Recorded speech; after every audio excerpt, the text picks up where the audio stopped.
local sports e ko mbedi mo kura bi kura e bre bra e se bari will be an otam kutu say the near fire bro from 30 so we more islim nkansin bia ye fabricate story bia wa ha story bia bia from original source and so you can face out we Kotoko we Hasofuku we bia no babi bia team bia support bia no ye bebe mo modern ase e benya ho nsem bari bia news no bia so no na ye dia bro ma so what dia koso abusiafo ye mo bia kwa ba edeba DKTV Ejisu enedua ebre asose ye de abukansi mu nsem ebre mo DKTV Ejisu 10 times ye besha se free medium ke koso Ghana Premier League no see na results no eko ye media ma etna fi echi Hasofuk ehye na kaminu a want me anti enso e honum heart of lands etna fi echi akala nso ehye na kaminu ono so anti me anti Retamale United so etna fi echi Nations FC ehye na kaba kan ono so anti me anti sanso na Gold Stars so etna fi echi Karara United ehye na kamiensa mono so timu mienu e ho Lagos City so etna fi any FC Samates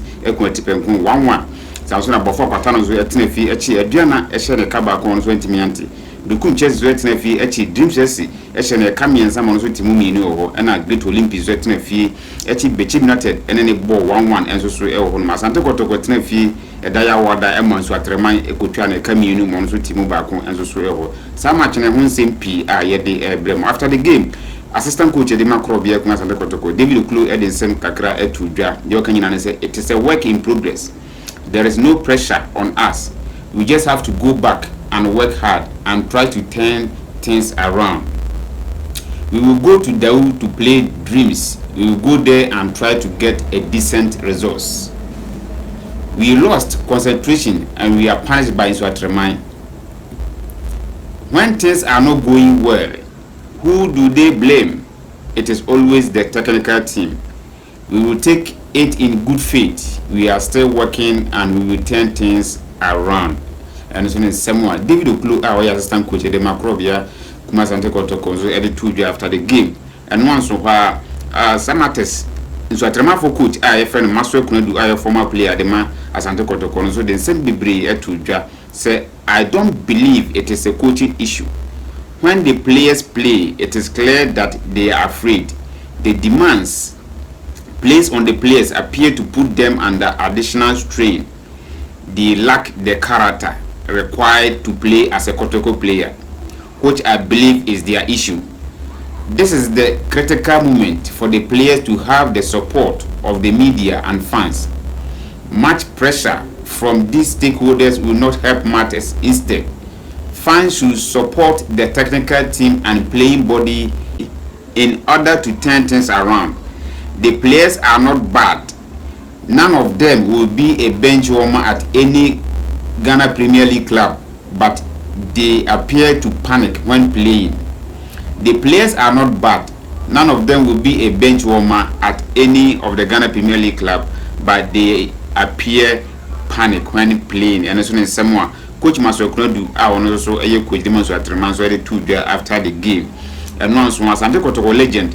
We Baford Kwaju Fum is also in some cry to Dra Kotoko performance recently. Was it the only advice I have for the players is that before wearing Kotoko jersey, they must be dedicated and have the team at heart. Always play for the team with full commitment and not with a lazy attitude. I think the players have never been beaten before. They should have been beaten by the fans after losing a streak, so they understand their worth. How can you be bought with a large sum of money and then given such a poor performance? And it's mean someone we Baford Kwaju Fum so edited the announce where Mefeda former Kotoko player Makila Kufu Gaddafi and so Edin Semkaka to just say I don't support beating the players, but the players should rather up their game because Kotoko is not just a club but a religion. When you worship it wholeheartedly, it will also bless you. This was the words of His Royal Majesty Otunfo Setutu when I first joined the club, and the rest is history. We soon in someone Makila Kufu Gaddafi so edited former coach at the Asante Kotoko Siki Akono so Edem Senkakra atudra at their far recent performance Krobia and Omo Putunu out no. The Okanyina said, I beg the fans to exercise patience as Ogum has proven himself time and time again. We have faith in him to make things right. Since the players are the primary actors in football, they must assist the coach. But since the coach is constantly criticized, I ask the players to pay close attention to what the coach asks of them and improve their performance in order for them to get out of the situation. I will continue to beg the supporters to exercise patience and haste when making decisions because firing the coach rarely resolves the issue. We can all attest that teams that practice patience with their coach perform exceptionally well. Arsenal with Arteta and Georgia Club with Liverpool is a prime example of this. Perhaps Ogum has more to accomplish, and a year is insufficient, even though Kotoko is a large club with high expectations. Sometimes patience and time is what they need. And it's someone former coach in Asante Kotoko, Siki Akono at 2 Dwa, and also former captain at the Asante Kotoko, Joseph Henry Oriba. As also I can say Asante Kotoko needs strong and intelligent players, not social media players. And also in some opening at the 2 Dwa. Congratulations to Dreams FC. Omotima bo modern ye pa after say omo to start the Malian e ko share no e ka mienu mo no team ba ko mo ba be ball 1-1 over Barra Sports Stadium. No visit VAR year juma e wo for the first time. Sabre Dreams FC are qualified to the semi-finals. A omo ko share team wa ye fe Zamalek. A first league no be ko so 21st April e wo Zamalek home. A Dreams be ko we first and sana 28th April no Dreams abafie abebo against Zamalek e wo semi-finals. When the Kobisa Dreams FC for general manager Amin Shadow or Kotna FM Kasabe Bri or say the team is a blend of experience and youth and these guys have played together for some time, plus the Karim Zito effect which has brought us this far. We are very united in our forward march in this African campaign, and that has helped us. Some board members saw what we are seeing today that most of us didn't see and advised that going to Africa will be beneficial to Dreams FC. Some of our bankers denied us loan to embark in Africa because they thought it was too much of a risk to invest in such a venture. It hasn't been easy financially. Some of us in management were against the club's decision to go to Africa because if you look at the record of Ghanaian clubs in recent times in Africa, we thought going to Africa would be counterproductive. Wasan to Africa say, Nkrofo bisafa Dreams FC for player Baba Rama move so obetimi akopi mo Kotoko. We say it is possible. It is not always about money. We consider good sporting project and all that. In January alone, we had 5 offers from him from abroad, but we declined. And so in Asamoah opening at 2 Dwa and so far Dreams FC forward Joseph Eso has started training with the club, and where he was against Kotoko no obetimi feature at the Asamoah has launched the all regional games at La Palm Royal Beach Hotel. The games, according to report, will have 10 disciplines. The regional tour has been scheduled for 16th May. Asamoah etwa so kasa nsembebri nkrofo busan man kan nsembebri say I play my best football in United Arab Emirates UAE. Kobusan Kudus who asem say so far ohun Kudus so said the Mohammed Kudus is the future of Black Stars or twas a can celebrate at the Fabrant FN Jerry FA Black Satellite who say akwano okuta potentials bia and you know one say timi feature no Ghana Black Stars I will be me akobo and so hono or can say my cry the Kudus was a place have come and gone. We had the Bedipele era, Stephen Appiah era, Maclesian era, and the Asamoah era, and now it looks like it is Kudus era. And once was so far, it is obvious that when I say it is obvious, I mean now Mohammed Kudus is the player we need to build the team around. And so someone, baby just Asamoah so the 2 Dwa. Inaki Williams no Kobuza and said, "Wanu ne ho se osweche nationality no bia once Yankama Spain no be see akandema the senior national team the Ghana Black Stars." Also no, it is true that things didn't work out as well we all hoped, but it is true that on a sporting and personal level it helped me a lot. In fact, I think I am in one of my best moments thanks to this decision. Ghana ni Uganda ball friendly match bi. Ema Kotoko player ye fe no Mukwala eto atena de tia o man ko Ghana. Kofo ko buza ne se na wo shia Ghana na wo she Ghana sa no na wo nya feeling bia. No so I love Ghana too, but I was doing my job and so say Steven Mukwala desert so edo two dra. Tamale will be in the host city of the 2024 All-Star Festival. Black Star players and some international stars will spend their off-season in Tamale for a 3-day festival, which will include a football match at the Ali Mama Sports Stadium. And so Asamoah, if you want so by your Twaso Accra House of Folk as well. New board members about Bontina, Dr. Nyaho Tamakulu, Edi Esanka, and supporters need a bonus of class opani actual team no more than who and more than mobile our body boy House of Folk or about Bontina very plan penny for say. I have been with House of Folk for over 50 years. There is nobody on the board who has experience and knows the club better than I know. And so someone opani Eddie Tudra. Kwesi Nyantakyi, former GFA president.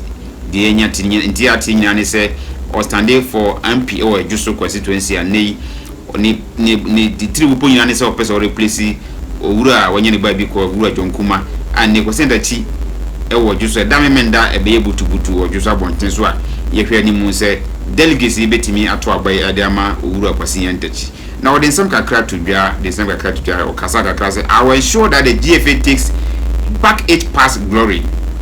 I will prefer to be where I am and play an adversary role, but to be the president of Ghana Football Association is out. I may consider a role at FIFA or CAF, but definitely not the GFA. Ghana football declined since I left. Since 2019, we have always exited after the first round and even in the group stage. So if you draw a graph, you will see a steep slope.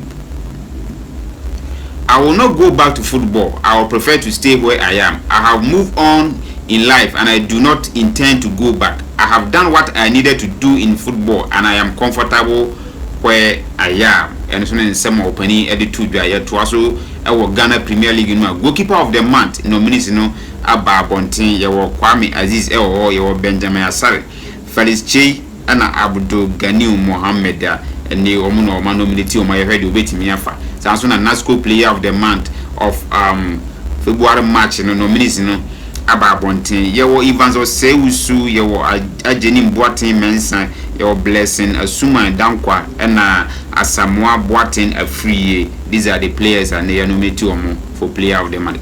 NASCO coach of the month. NASCO coach of the month of February March in nominees in so any your Abubakar Watara and Sunidi can Steven Frimpong Manson, Kasim Mengi Wakansi and Ibrahim Tanku. These are the four coaches and they are nominated for NASCO coach of the month of February March. Na you hear him say Yatinyan and TSA Danlad ebetimi Afri Krobia akopim or Dreams FC and so money no edin komo kakra ne ade and you hear him say and so betimi abom. Asante Kotoko plan is or justify your inclusion. Yeah, Kotoko organize justify your inclusion for under 17 and under 20 players before the end of this month. You hear him say and so betimi abaso ezo elho. Dreams FC egusu born homodin or Africa or especially Confederation Cup no. You hear Ghana bakosema Confederation Cup no top scorers no. Eric Danger Bequin that's where the kind with 10 goals or Confederation Cup no. On any Ghana ni abrante fact Confederation Cup there Washington goals super. You also mean Eric Galkatete and on to sina kan de Kumasi basic in face on so 7 goals and so oh. Joanan Pierre no Dreams FC ekuta 6 goals. And Abdul Aziz Isa also Dreams on ekuta 4 goals. Ye person mrantie mi no betimi a breaking Bequin record nana esanso mugusu e Confederation Cup semi-finals. Ye hwe ni muso betimi ayesa adwuma. Mmaru mfise Kotoko ni betimi na the camp bobo ansana match bi ansana ye bebo midweek no. Na baba ya o ye mefoda e de ma Asante Kotoko e di kan de nsem bi tudwa kakra ye ntie nsem kakra wo kan. O say God willing we are going to beat Bechem United.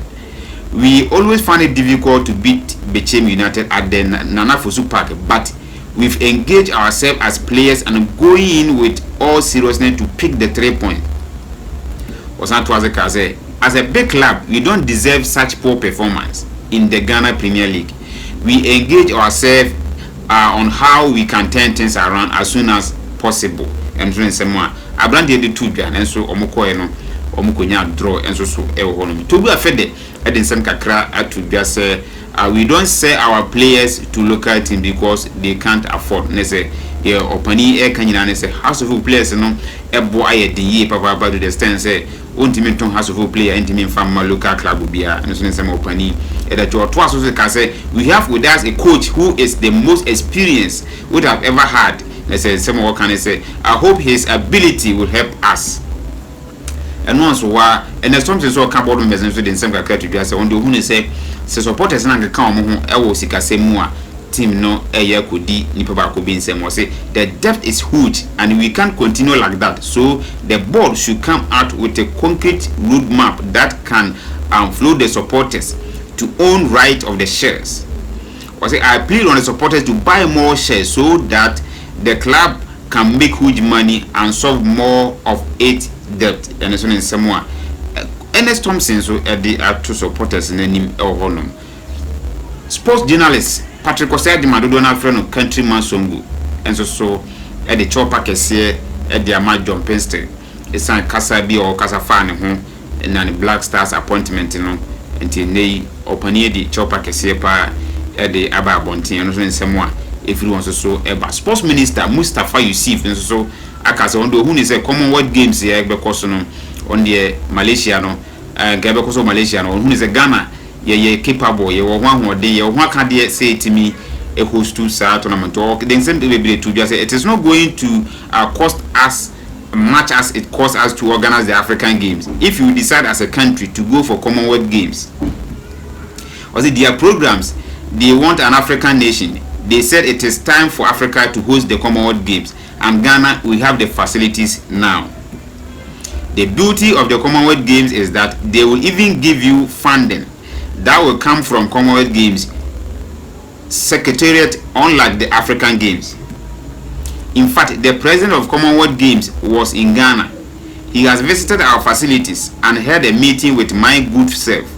I had the opportunity of even attending some of their meetings.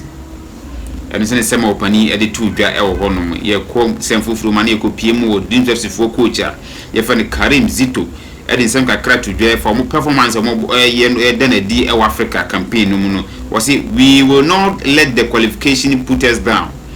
We are going to prepare, and I think people will take us seriously now in the semi-final. I think they underrated us looking at our position in the Ghana Premier League. I'm very happy and very excited for the young club like Gyan'S FC to qualify for the semi-finals. And then Asamoah opened to a calf at the instructions be upgrade Gyan'S FC. You know, say as we improve our home stadium, Babara Sports Stadium, no, and yes, I bet me at the matches na kanina outside Ghana. Reasons in it being is a pitch needs to improve. Lighting in the tunnel to the dressing room should be improved. Cordless microphones in press conference room should be fixed. Microphone stand in the press conference room should be replaced. As a reasons way, it is a Gyan'S for share no musisi or Barra Sports Stadium and send a calf at your mom crying or much members semi-finals because so calf confederation cap and so Asamoah if you want so ever. After March day 25 no Ghana Premier League say na league table no akoye FC Samatta said that's where they count 46 points. Nations FC tosu mienu 43 points. Aduana tosu mienza 39 points. Lukum Chelsea etosu 9 with 38 points. Nswatrama tosu enum with 37 points. Mediama tosu Asian with 36 points. Accra Lions tosu enson with 36 points. Beche United tosu Motwen with 35 points. Bibiani Bulls atosu enkono with 35 points. Asante Kotoko tosu edu with 33 points. House of Folk tosu du baako with 32 points. Accra Great Olympic tosu du mienu with 32 points. Legon City tosu du miensa with 32 points. Kara United tosu du 9 with 30 points. Bofo Kwatano tosu du num with 29 points. Gyan'S tosu du nsia with 28 points. Heart of Lion tosu du nson with 25 points. And Red Tamale United tosu du ngotwen with 25 points. And so el honum. Match day 26 because this weekend. That Saturday, remember the house of Gobert Fiat Kara United. Gyan'S is Super Traffic that was said that Asante Kotoko. Media man Super Traffic Legon Cities. Became United Traffic RTU. This was Treman Super Traffic Great Olympics. Nations FC Super Traffic Bofo Kwatando. Gyan'S better between Heart of Lions. Samatas better between Brekum Chelsea and Accra Lions better between Gold Stars and so Elhonum. House of Folk any Carra United gate fees number abonting. Popular standard 20 Ghana cedis, Central Line 20 Ghana cedis, lower VIP 50 Ghana cedis, upper VIP 70 Ghana cedis, and a VVIP no 100 Ghana cedis. And that Saturday and a match because so kick off on 6 p.m. and so then Asamoah if you want so match is ever live no across match and ever live 6 p.m. that Saturday no ever live. Sunday no so no Asante Kotoko any dimmes the no so ever live and so start times. And on Monday Accra Lions so any bibiani go start no so ever live and so honum. Aha and a brave man that chini kwagu kwan modi mercy or that chini kwagu TV so. Oba so na subscribe ya daroma do me subscribe button so. Share video no send them out for no one thing some more attribute Ghana football mo. Until then, stay focused and stay blessed. I love you all. Bye bye.